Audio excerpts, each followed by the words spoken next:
പാലക്കാട് കോഴിക്കോട് ദേശീയപാതയിൽ കല്ലടിക്കോട് കരിമ്പ പനയമ്പാടത്ത് വീണ്ടും അപകടം. നിയന്ത്രണം വിട്ട ബൈക്ക് വഴിയാത്രക്കാരെ ഇടിച്ചു തെറിപ്പിച്ചു. അപകടത്തിൽ 2 പേർക്ക് പരിക്കേറ്റു. 1 മാസം മുമ്പ് നിയന്ത്രണം വിട്ടുമറിഞ്ഞ ലോറിക്കടിയിൽപ്പെട്ട് 4 വിദ്യാർത്ഥികൾ മരണപ്പെട്ട അതേ സ്ഥലത്താണ് വീണ്ടും അപകടമുണ്ടായത്.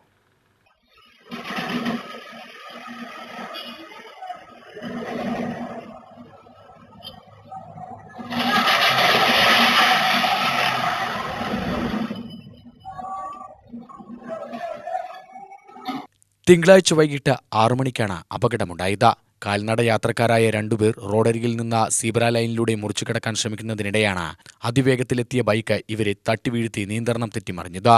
പനയമ്പാടം അങ്ങാടിക്കാട് മുസ്തഫ, പുതുക്കോട് കടുവക്കുയിൽ ആൽബിൻ എന്നിവർക്കാണ് കാലിന് സാരമായി പരിക്കേറ്റത്.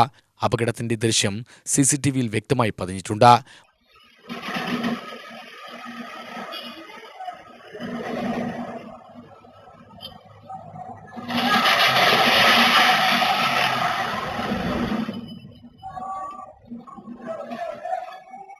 പരിക്കേറ്റവരെ പെരിന്തൽമണ്ണ സ്വകാര്യ ആശുപത്രിയിൽ പ്രവേശിപ്പിച്ചു. ഇടക്കുറിച്ചി സ്വദേശിയായ ബൈക്ക് യാത്രക്കാരനാണ് അപകടം വരുത്തിയത്. ഇയാൾ ഹെൽമറ്റ് ധരിച്ചിരുന്നതിനാൽ ദുരന്തമൊഴിവായി.